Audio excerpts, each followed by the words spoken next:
Subscribe to our YouTube channel and press the bell icon to get the latest updates. आज मुझे जम्मू कश्मीर के 2 लाभार्थियों से आयुष्मान भारत योजना की विषय में उनके अनुभव सुनने का अवसर मिला। मेरे लिए सिर्फ आपके ये अनुभव नहीं है। कभी कभी जब काम करते हैं, निर्णय करते हैं, लेकिन जिनके लिए करते हैं उनसे जब संतोष के शब्द मिलते हैं तो वो शब्द मेरे लिए आशीर्वाद बन जाते हैं। मुझे गरीबों के लिए और ज्यादा काम करने के लिए और मेहनत करने के लिए और दौड़ने के लिए ये आपके आशीर्वाद बड़ी ताकत देते हैं। और इत्तेफाक से देखिए, दोनों भाई, जम्मू वाले सज्जन भी और श्रीनगर वाले, अपना छोटा कारोबार, कोई एक ड्राइविंग करता है, कोई, लेकिन मुसीबत के समय में ये योजना उनके जीवन में कितना बड़ा काम कर रही है। आपकी बातें सुनकर के मुझे बहुत अच्छा लगा। विकास की योजनाओं का लाभ आखिरी इंसान तक पहुंचे, गरीब से गरीब तक पहुंचे, जमीन के हर कोने पर पहुंचे, सभी तक पहुंचे, ये हमारी सरकार का कमिटमेंट है। आज इस समारोह में उपस्थित मेरे मंत्रिपरिषद के साथी, गृह मंत्री श्रीमान अमित शाह जी, स्वास्थ्य मंत्री भाई डॉक्टर हर्षवर्धन जी, पीएमओ में मेरे साथ राज्य मंत्री के रूप में काम कर रहे भाई जितेंद्र सिंह जी, जम्मू कश्मीर के लेफ्टिनेंट गवर्नर श्रीमान मनोज सिन्हा जी, संसद के मेरे अन्य सभी सहयोगी, जम्मू कश्मीर के जनप्रतिनिधिगण और मेरे जम्मू कश्मीर के प्यारे भाई और बहनों, आज का दिन जम्मू कश्मीर के लिए बहुत ऐतिहासिक है। आज जम्मू कश्मीर के सभी लोगों को आयुष्मान योजना का लाभ मिलने जा रहा है। सेहत स्कीम अपने आप में एक बहुत बड़ा कदम है और जम्मू कश्मीर के अपने लोगों के विकास के लिए ये कदम उठाता देख मुझे भी बहुत खुशी हो रही है। और इसलिए श्रीमान मनोज सिन्हा जी और उनकी पूरी टीम को, सरकार के सभी मुलाजिम को, जम्मू कश्मीर के नागरिकों को मेरी तरफ से बहुत बहुत बधाई है। वैसे मेरी इच्छा थी कि ये कार्यक्रम कल ही हो। अगर 25 तारीख को अटल जी के जन्मदिन पर हो पाता, लेकिन मेरी अपनी कुछ व्यस्तताओं के कारण मैं कल इसे नहीं कर पाया, इसलिए मुझे आज की डेट तय करनी पड़ी। अटल जी का जम्मू कश्मीर से एक विशेष स्नेह था। अटल जी इंसानियत, जमहूरियत और कश्मीरियत की बात को लेकर के हम सबको आगे के कामों के लिए लगातार दिशा निर्देश देते रहे हैं। इन्हीं 3 मंत्रों को लेकर के आज जम्मू कश्मीर इसी भावना को मजबूत करते हुए आगे बढ़ रहा है। साथियों, इस योजना के फायदों पर विस्तार से बात करने से पहले मुझे अवसर मिला है आपके बीच आने का, तो मैं कहना चाहूंगा, मैं जम्मू कश्मीर के लोगों को लोकतंत्र को मजबूत करने के लिए भी अनेक अनेक अनेक अनेक बधाइयां देता हूं। डिस्ट्रिक्ट डेवलपमेंट काउंसिल के चुनाव ने एक नया अध्याय लिखा है। मैं इन चुनावों के हर फेज में देख रहा था कि कैसे इतनी सर्दी के बावजूद, कोरोना के बावजूद नौजवान, बुजुर्ग, महिलाएं बूथ पर पहुंचे, घंटों तक कतार में खड़े रहे। जम्मू कश्मीर के हर वोटर के चेहरे पर मुझे विकास के लिए, डेवलपमेंट के लिए एक उम्मीद नजर आई, उमंग नजर आई। जम्मू कश्मीर के हर वोटर की आंखों में मैंने अतीत को पीछे छोड़ते हुए बेहतर भविष्य का विश्वास भी देखा। साथियों, इन चुनावों में जम्मू कश्मीर के लोगों ने लोकतंत्र की जड़ों को और मजबूत करने का काम किया है। और मैं ये भी कहना चाहूंगा कि जम्मू कश्मीर का प्रशासन, सुरक्षा बल, जिस प्रकार से उन्होंने इस चुनाव का संचालन किया और सभी दलों की तरफ से ये चुनाव बहुत ही ट्रांसपेरेंट हुए, नेक नीयत से हुए, ये जब मैं सुनता हूं तो मेरा इतना मुझे गर्व हो रहा है कि जम्मू कश्मीर से चुनाव निष्पक्ष होना, स्वतंत्र होना, ये बात जम्मू कश्मीर की तरफ से सुनता हूं तो लोकतंत्र की ताकत का हमें और विश्वास मजबूत हो जाता है। मैं प्रशासन को भी, सुरक्षा बलों को भी ढेर सारी बधाइयां देता हूं। आपने छोटा काम नहीं किया है, बहुत बड़ा काम किया है। आज मैं अगर रूबरू में होता तो सब प्रशासन के लोगों को जितनी तारीफ करता शायद मेरे शब्द कम पड़ जाते। इतना बड़ा काम आपने किया है। आपने देश में एक नया विश्वास पैदा किया है और उसका क्रीड़ा क्रेडिट मनोज जी और उनके सरकार के, प्रशासन के सब लोगों को जाती है। भारत के लिए गौरव का पल है। साथियों, जम्मू कश्मीर में ये त्रिस्तरीय पंचायत व्यवस्था एक प्रकार से महात्मा गांधी का ग्राम स्वराज का सपना, एक प्रकार से चुनाव गांधी के ग्राम स्वराज का सपना जीता है। और देश में जो पंचायती राज व्यवस्था है उसने आज जम्मू कश्मीर की धरती पर पूर्णता को प्राप्त किया है। ये नए दशक में, नए युग के नए नेतृत्व का आरंभ है। बीते वर्षों में हमने जम्मू कश्मीर में ग्रास रूट डेमोक्रेसी को जमीनी स्तर पर लोकतांत्रिक संस्थाओं को मजबूत करने के लिए दिन रात प्रयास किया है। और जम्मू कश्मीर के भाइयों बहनों को पता होगा, एक समय था हम लोग जम्मू कश्मीर की सरकार का हिस्सा थे। हमारे उप मुख्यमंत्री थे, हमारे मंत्री थे, लेकिन हमने उस सत्ता सुख को छोड़ दिया था। हम सरकार से बाहर आ गए थे। किस मुद्दे पर आए थे आपको मालूम है ना? हमारा मुद्दा यही था, पंचायतों के चुनाव कराओ, जम्मू कश्मीर के गांव-गांव के नागरिकों को उनका हक दो, उनको उनके गांव का फैसला करने की ताकत दो। इस मुद्दे पर हम सरकार छोड़ करके आपके साथ रास्ते पर आके खड़े हो गए थे।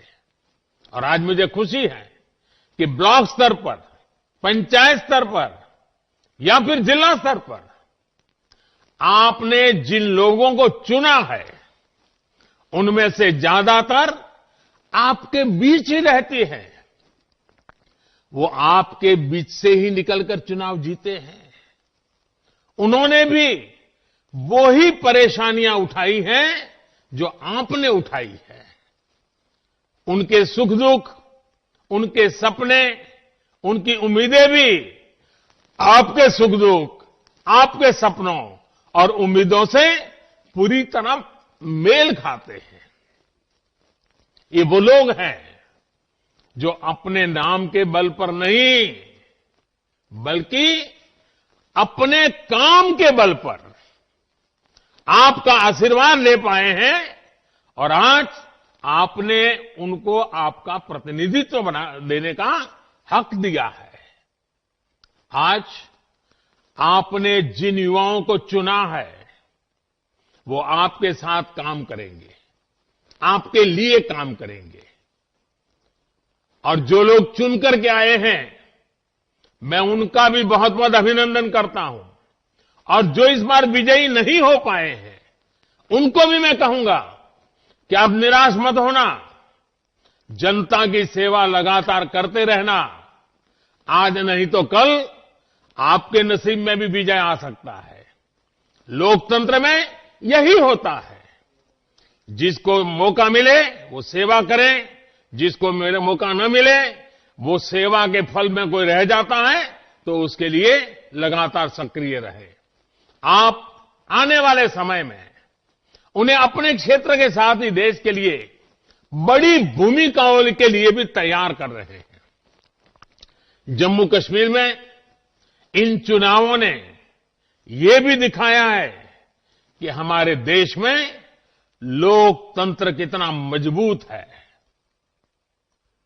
लेकिन मैं आज देश के सामने एक और पीड़ा की व्यक्त करना चाहता हूं। जम्मू कश्मीर ने तो यूटी बनने के 1 साल के भीतर भीतर त्रिस्तरीय पंचायती राज व्यवस्था के चुनाव करवा दिए, शांतिपूर्ण करवा दिए और लोगों को उनका हक दे दिया। अब यही चुने हुए लोग जम्मू कश्मीर के अपने गांवों का, अपने जिले का, अपने ब्लॉक का भविष्य तय करेंगे। लेकिन दिल्ली में कुछ लोग सुबह शाम आए दिन मोदी को कोसते रहते हैं, टोकते रहते हैं, अपशब्दों का प्रयोग करते हैं और आए दिन मुझे लोकतंत्र सिखाने के लिए रोज नए नए पाठ बताते रहते हैं। मैं उन लोगों को जरा आज आईना दिखाना चाहता हूं। ये जम्मू कश्मीर देखिए, यूटी बनने के इतने कम समय में उन्होंने त्रिस्तरीय पंचायती राज व्यवस्था को स्वीकार करके काम आगे बढ़ाया। लेकिन दूसरी ओर विडंबना देखिए, पुडुचेरी में सुप्रीम कोर्ट के आदेश के बावजूद पंचायत और म्युनिसिपल इलेक्शन नहीं हो रहे हैं। और जो मुझे यहां रोज लोकतंत्र के पाठ पढ़ाते हैं ना, उनकी पार्टी वहां राज कर रही है। आप हैरान होंगे, सुप्रीम कोर्ट ने 2018 में यह आदेश दिया था, लेकिन वहां जो सरकार है जिसका लोकतंत्र पे जरती पर भरोसा नहीं है, इस मामले को लगातार टाल रही है। साथियों, पुडुचेरी में दशकों के इंतजार के बाद साल 2006 में लोकल बॉडी पॉल्स चुनाव हुए थे। इस चुनाव में जो चुने गए उनका कार्यकाल 2011 में ही खत्म हो चुका है। कुछ राजनीतिक दलों की कथनी और करनी में कितना बड़ा फर्क है, लोकतंत्र के प्रति वो कितना गंभीर है, इस बात से भी पता चलता है। इतने साल हो गए, पुडुचेरी में पंचायत वगैरह चुनाव नहीं होने दिए जा रहे हैं। भाइयों और बहनों, केंद्र सरकार ये लगातार कोशिश कर रही है कि गांव के विकास में गांव के लोगों की भूमिका सबसे ज्यादा रहे। प्लानिंग से लेकर अमल और देखरेख तक पंचायती राज से जुड़े संस्थानों को ज्यादा ताकत दी जा रही है। आपने भी देखा है, गरीब से जुड़ी जरूरतों को पूरा करने के लिए पंचायतों का दायित्व अब कितना बड़ा है। इसका लाभ जम्मू कश्मीर में देखने को भी मिल रहा है। जम्मू कश्मीर के गांव-गांव में बिजली पहुंची है। यहां के गांव आज खुले में शौच से मुक्त हो चुके हैं। गांव-गांव तक सड़क पहुंचाने के लिए मनोज जी के नेतृत्व में पूरा प्रशासन कठिनाइयों के बीच भी बहुत तेजी से काम पर लगा हुआ है। हर घर जल पहुंचाने का मिशन जम्मू कश्मीर में तेजी से आगे बढ़ रहा है। अगले 2-3 साल में राज्य के हर घर तक पाइप से पानी पहुंच जाए, इसके लिए प्रयास किए जा रहे हैं। जम्मू कश्मीर में लोकल गवर्नेंस का मजबूत होना डेवलपमेंट के कामों में ये बहुत बड़ी तेजी लाएगा।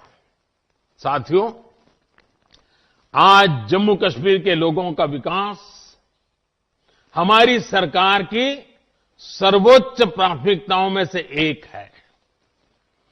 चाहे वो महिला सशक्तिकरण हो, युवाओं के लिए अवसर की बात हो, दलितों, पीड़ितों, शोषितों, वंचितों के कल्याण का लक्ष्य हो, या फिर लोगों के संवैधानिक और बुनियादी अधिकार, हमारी सरकार राज्य की भलाई के लिए हर फैसले ले रही है। आज पंचायती राज जैसी लोकतांत्रिक संस्थाएं उम्मीद के इसी सकारात्मक संदेश को बढ़ा रही है। आज हम लोगों को ये विश्वास दिलाने में सफल हुए हैं कि परिवर्तन संभव है और ये परिवर्तन उनके चुने हुए पसंदीदा प्रतिनिधि ला सकते हैं। जमीनी स्तर पर लोकतंत्र लाकर हम लोगों की आकांक्षाओं को अवसर दे रहे हैं।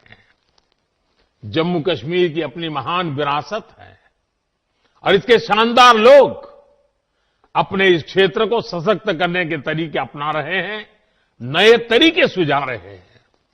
साथियों, जम्मू कश्मीर की जीवन रेखा कही जाने वाली झेलम नदी में रावी, ब्यास, सतलुज मिलने से पहले कई उपनदियां भी मिलती हैं और फिर ये सारी नदियां महान सिंधु नदी में समा जाती हैं। महान सिंधु नदी हमारी सभ्यता, हमारी संस्कृति और विकास यात्रा का पर्याय है। इसी तरह विकास की क्रांति भी उपनदियां, सहायक नदियां की तरह ही कई धाराओं में आती है और फिर बड़ी धारा बन जाती है। इसी सोच के साथ हम स्वास्थ्य के क्षेत्र में भी परिवर्तन लाने की कोशिश कर रहे हैं। हमारी सरकार ने कई छोटी छोटी धाराओं की तरह कई योजनाओं की शुरुआत की है और सबका एक ही लक्ष्य है, स्वास्थ्य के क्षेत्र में क्रांतिकारी बदलाव लाना। जब हमने उज्ज्वला योजना के तहत देश की बहनों को, बेटियों को गैस कनेक्शन दिया, तो इसे सिर्फ ईंधन पहुंचाने की एक योजना के तौर पर नहीं देखा जाना चाहिए।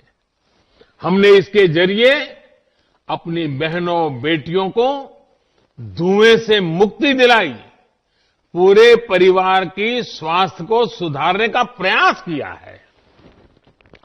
महामारी के दौरान भी यहां जम्मू कश्मीर में करीब 18 lakh gas cylinder, 18 lakh gas cylinder refill कराए गए। उसी प्रकार से आप स्वच्छ भारत अभियान का ही उदाहरण लीजिए। इस अभियान के तहत जम्मू कश्मीर में 10 लाख से ज्यादा टॉयलेट बनाए गए, लेकिन इसका मकसद सिर्फ शौचालय बनाने तक सीमित नहीं, ये लोगों के स्वास्थ्य को सुधारने की भी कोशिश है। शौचालयों से स्वच्छता तो आई ही है, बहुत सी बीमारियों को भी रोका जा सका है। अब इसी कड़ी में आज जम्मू कश्मीर आयुष्मान भारत सेहत स्कीम शुरू की गई है। आप सोचिए, जब इस स्कीम के तहत राज्य के प्रत्येक व्यक्ति को 5 लाख रुपए तक का मुफ्त इलाज मिलेगा, तो उनके जीवन में कितनी बड़ी सहूलियत आएगी। अभी तक आयुष्मान भारत योजना का लाभ राज्य के करीब 6 लाख परिवारों को मिल रहा था।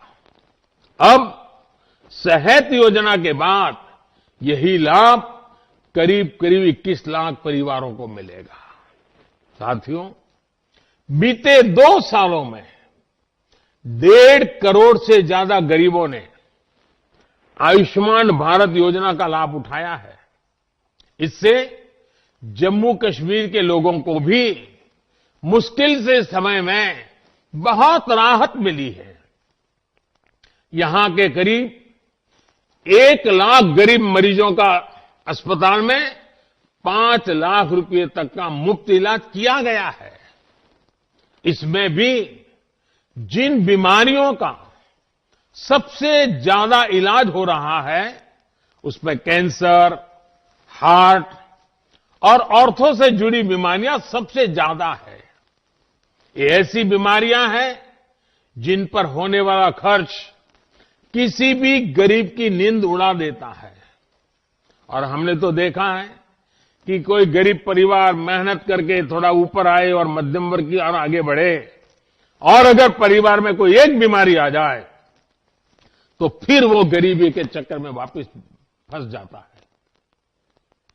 भाइयों बहनों, जम्मू कश्मीर की वादियों में हवा इतनी शुद्ध है, प्रदूषण इतना कम है कि स्वाभाविक रूप से हर कोई चाहता है, और मैं तो जरूर चाहूंगा कि आप हमेशा स्वस्थ रहें।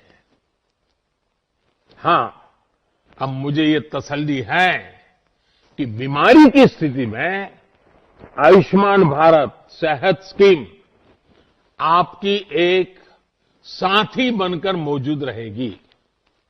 साथियों, इस स्कीम का एक और लाभ होगा जिसका जिक्र बार बार किया जाना जरूरी है। आपका इलाज सिर्फ जम्मू कश्मीर के सरकारी और प्राइवेट अस्पतालों तक सीमित नहीं रहेगा, बल्कि देश में इस योजना के तहत जो हजारों अस्पताल जुड़े हैं वहां भी ये सुविधा आपको मिल पाएगी। आप मान लीजिए मुंबई गए हैं और अचानक जरूरत पड़ी तो ये कार्ड मुंबई में भी आपके काम आएगा। आप चेन्नई गए तो वहां भी काम आएगा, वहां के अस्पताल भी मुफ्त में आपकी सेवा करेगी। आप कोलकाता गए हैं तो वहां मुश्किल होगा, क्योंकि वहां की सरकार आयुष्मान योजना से नहीं जुड़ी है। कुछ लोग होते हैं, क्या करें। देश भर में ऐसे 24,000 से ज्यादा अस्पताल इस वक्त है जहां सेहत स्कीम के तहत आप इलाज करा पाएंगे। कोई बंदिश नहीं, कोई रोक टोक नहीं, किसी को कमीशन नहीं, कट का तो नामो निशान नहीं, कोई सिफारिश नहीं, कोई भ्रष्टाचार नहीं। सेहत स्कीम का कार्ड दिखाकर आपको हर जगह इलाज की सुविधा मिल जाएगी। साथियों, जम्मू कश्मीर अब देश के विकास के साथ कंधे से कंधा मिलाकर चल पड़ा है। कोरोना को लेकर भी जिस तरह राज्य में काम हुआ है वो प्रशंसनीय है। मुझे बताया गया है कि 3,000 से ज्यादा डॉक्टर, 14,000 से ज्यादा पैरामेडिकल स्टाफ, आशा कार्यकर्ता दिन रात जुटे रहे और अब भी जुटे हुए हैं। आपने बहुत ही कम समय में राज्य के अस्पतालों को कोरोना से लड़ने के लिए भी तैयार किया। ऐसे ही इंतजाम के कारण कोरोना के ज्यादा से ज्यादा मरीजों को बचाने में हम कामयाब रहे हैं। भाई और बहनों, जम्मू कश्मीर में हेल्थ सेक्टर पर आज जितना ध्यान दिया जा रहा है उतना पहले कभी नहीं दिया गया। आयुष्मान भारत योजना के तहत राज्य में 1100 से ज्यादा हेल्थ एंड वेलनेस सेंटर बनाने का लक्ष्य है। इसमें से 800 से ज्यादा पर काम पूरा हो चुका है। जन औषधि केंद्रों पर बहुत ही कम दामों में मिल रही दवाइयां और मुफ्त डायलिसिस की सुविधा ने भी हजारों लोगों को लाभ पहुंचाया है। जम्मू और श्रीनगर डिवीजन में दोनों जगह 2 कैंसर इंस्टीट्यूट भी बनाए जा रहे हैं। 2 एम्स का काम भी तेजी से चल रहा है। नौजवानों को मेडिकल और पैरामेडिकल एजुकेशन के लिए जम्मू कश्मीर में ही ज्यादा से ज्यादा मौके मिले, इसके लिए भी काम हो रहा है। जम्मू कश्मीर में 7 नए मेडिकल कॉलेज को मंजूरी मिल चुकी है। इसमें एमबीबीएस की सीटें 2 गुनी से भी ज्यादा होने वाली है। इसके अलावा जिन 15 नए नर्सिंग कॉलेज को मंजूरी दी गई है, उनसे युवाओं के लिए नए अवसर बनेंगे। इसके अलावा जम्मू में आईआईटी और आईआईएम की स्थापना भी यहां के नौजवानों को हायर एजुकेशन के बेहतर मौके उपलब्ध कराएगी। राज्य में स्पोर्ट्स फैसिलिटी बढ़ाने के लिए जो परियोजनाएं शुरू हुई है, वो यहां के टैलेंट को स्पोर्ट्स की दुनिया में छा जाने में मदद करेगी। भाइयों और बहनों, हेल्थ के साथ ही दूसरे इंफ्रास्ट्रक्चर में भी नए जम्मू कश्मीर के कदम तेजी से आगे बढ़ रहे हैं। पिछले 2-3 साल में इसको लेकर कैसे तेजी आई है, इसका एक बेहतरीन उदाहरण हाइड्रो पावर है। 7 दशकों में जम्मू कश्मीर में 3,500 मेगावाट बिजली की कैपेसिटी तैयार हुई थी। बीते 2-3 साल में ही इसमें 3,000 मेगावाट कैपेसिटी हमने और जोड़ दी है। प्राइम मिनिस्टर्स डेवलपमेंट पैकेज के तहत चल रहे प्रोजेक्ट्स भी अब काम बहुत तेजी से हो रहा है। खासतौर पर कनेक्टिविटी से जुड़े प्रोजेक्ट से राज्य की तस्वीर और तकदीर दोनों बदलने वाली है। मैंने चिनाब पर बन रहे बेहतरीन रेलवे ब्रिज की तस्वीरें देखी हैं और आजकल तो सोशल मीडिया में शायद हिंदुस्तान के हर किसी ने देखी होगी। उन तस्वीरों को देखकर किस नागरिक का माथा गर्व से ऊंचा नहीं होगा। रेलवे का पूरा जोर है कि अगले 2-3 साल में वैली रेलवे से कनेक्ट हो जाए। जम्मू और श्रीनगर में लाइट से रेल ट्रांजिट मेट्रो को लेकर भी बात आगे बढ़ रही है। बनिहाल टनल को भी अगले साल तक पूरा करने की कोशिश की जा रही है। जम्मू में जो सेमी रिंग रोड का काम चल रहा है, उसे भी जल्द से जल्द पूरा करने में सरकार जुटी हुई है। साथियों, कनेक्टिविटी जब बेहतर होती है तो इससे टूरिज्म और इंडस्ट्री दोनों को बल मिलता है। टूरिज्म जम्मू की भी ताकत रहा है और कश्मीर की भी ताकत रहा है। कनेक्टिविटी की जिन योजनाओं पर सरकार काम कर रही है, उसमें जम्मू को भी लाभ होगा और कश्मीर को भी लाभ होगा। कालीन से लेकर केसर तक, सेब से लेकर बासमती तक, एप्पल से लेकर के बासमती तक, जम्मू कश्मीर में क्या नहीं है। कोरोना की वजह से हुए लॉकडाउन के दौरान भी सरकार ने इस बात का ध्यान रखा कि यहां के एप्पल किसानों को दिक्कत कम से कम हो, बाजार में सही तरीके से समय पर माल पहुंचे। हमारी सरकार ने कुछ महीने पहले निर्णय भी लिया कि एप्पल की खरीद के लिए मार्केट इंटरवेंशन स्कीम को पिछले साल की तरह ही इस साल भी लागू रखा जाएगा। इसके तहत सरकार द्वारा एप्पल की खरीद नाफेड के माध्यम से और सीधे किसानों से की जा रही है। जो एप्पल खरीदा जा रहा है, उसका भुगतान भी डायरेक्ट बेनिफिट ट्रांसफर के जरिए सीधे किसानों के बैंक खातों में किया जा रहा है। इस स्कीम के तहत 12 लाख मैट्रिक टन एप्पल खरीदा जा सका है और ये जम्मू कश्मीर के किसानों को एक प्रकार से बहुत बड़ी सुविधा हुई है। हमारी सरकार ने नाफेड को इस बात के लिए भी स्वीकृति दी है कि वो 2500 करोड़ रुपए की सरकारी गारंटी का उपयोग कर सके।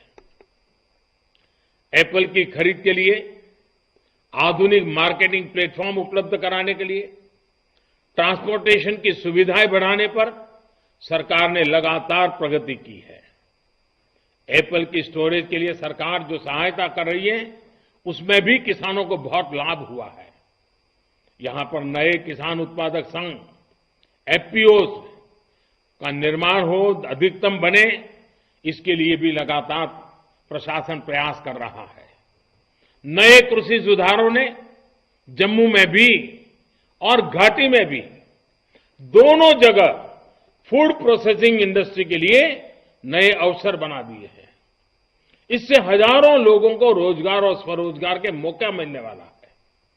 भाइयों और बहनों, आज जम्मू कश्मीर में जहां एक तरफ हजारों सरकारी नौकरियां नोटिफाई की जा रही हैं, वहीं दूसरी तरफ स्वरोजगार के लिए भी कदम उठाए जा रहे हैं। बैंकों के जरिए अब जम्मू कश्मीर के नौजवान कारोबारियों को आसानी से लोन मिलना शुरू हुआ है।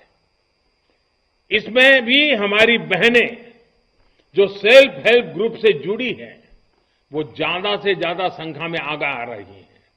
साथियों, पहले देश के लिए अधिकतर जो स्कीम बनती थी, जो कानून बनते थे, उनमें लिखा होता था एक्सेप्ट जेएंडके। अब ये इतिहास की बात हो चुकी है। शांति और विकास के जिस मार्ग पर जम्मू और कश्मीर बढ़ रहा है, उसने राज्य में नए उद्योग के आने का मार्ग भी बनाया है। आज जम्मू कश्मीर आत्मनिर्भर भारत अभियान में अपना योगदान दे रहा है। पहले 170 से ज्यादा सेंट्रल लॉ जो पहले एप्लीकेबल नहीं थे, वो अब एडमिनिस्ट्रेशन का हिस्सा है। जम्मू कश्मीर के नागरिकों का हक का अवसर है। साथियों, हमारी सरकार के फैसलों के बाद पहली बार जम्मू कश्मीर के गरीब सामान्य वर्ग को आरक्षण का लाभ मिला है। पहली बार पहाड़ी लोगों को आरक्षण का लाभ मिला है। अंतर्राष्ट्रीय सीमा पर रहने वालों को भी 4% आरक्षण का लाभ हमारी सरकार ने दिया है। फॉरेस्ट एक्ट लागू होने से भी लोगों को नए अधिकार मिले हैं।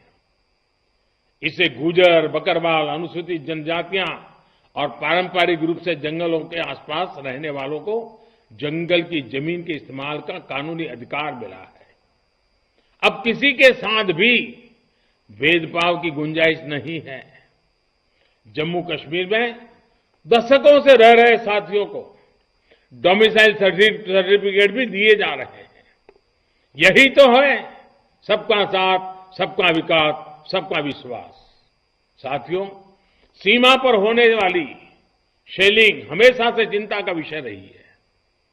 शेलिंग की समस्या के समाधान के लिए बॉर्डर पर बंकर बनाने का काम तेज गति से किया जा रहा है। सांबा, पूंछ, जम्मू, कठुआ और राजौरी जैसे संवेदनशील जगहों पर बड़ी तादाद में न सिर्फ बंकर बनाए गए हैं, बल्कि नागरिकों के सुरक्षा के लिए सेना और सुरक्षा बलों को भी खुली छूट दी गई है। साथियों, हमारे देश में जिन लोगों ने दशकों तक शासन किया, उनकी एक बहुत बड़ी भूल ये भी रही है कि उन्होंने देश के सीमावर्ती यानी सीमा के पास के इलाकों के विकास को पूरी तरह नजरअंदाज किया। उनकी सरकारों की इस मानसिकता के ने जम्मू कश्मीर को या नॉर्थ ईस्ट हो, इन क्षेत्रों को पिछड़ेपन में रहने के लिए मजबूर कर दिया। जीवन की बुनियादी जरूरतें, एक सम्मानजनक जीवन की जरूरत है, विकास की जरूरत है, यहां के सामान्य मानवीय तक उतनी पहुंची ही नहीं जितनी पहुंचनी चाहिए थी। ऐसी मानसिकता कभी भी देश का संतुलित विकास नहीं कर सकती। ऐसी नकारात्मक सोच की हमारे देश में कोई जगह नहीं, न सीमा के पास न सीमा से दूर। हमारी सरकार की प्रतिबद्धता है कि देश का कोई भी क्षेत्र विकास की धारा में अब और वंचित नहीं रहेगा। ऐसे क्षेत्रों में लोगों का बेहतर जीवन भारत की एकता और अखंडता की भी मजबूती देगा। साथियों, देश के हर क्षेत्र का विकास हो, जम्मू का विकास हो, कश्मीर का विकास हो, हमें निरंतर इसके लिए काम करना है। एक बार फिर मैं श्रीमान मनोज सिन्हा जी को और उनकी टीम को आज जरूर बधाई देना चाहूंगा। जब मैं अभी मनोज जी को भाषण सुन रहा था, कितने काम उन्होंने गिनाए और जम्मू कश्मीर के लोगों के बीच में खड़े रह करके गिनाए। जिस तेजी से काम हो रहे हैं, पूरे देश के अंदर एक नया विश्वास, नई आशा पैदा करेंगे और मुझे विश्वास है जम्मू कश्मीर के नागरिकों का कई दशकों का जो काम अधूरा रहा है वो मनोज जी और वर्तमान की प्रशासन टीम के माध्यम से अवश्य पूरा होगा, समय से पहले पूरा होगा, ऐसा मेरा पूरा विश्वास है। एक बार फिर आप सभी को सेहत स्कीम के लिए, आयुष्मान भारत योजना के लिए बहुत बहुत बधाई देता हूं। माता वैष्णो देवी और बाबा अमरनाथ की कृपा हम सब पर बनी रहे, यही अपेक्षा के साथ बहुत बहुत धन्यवाद।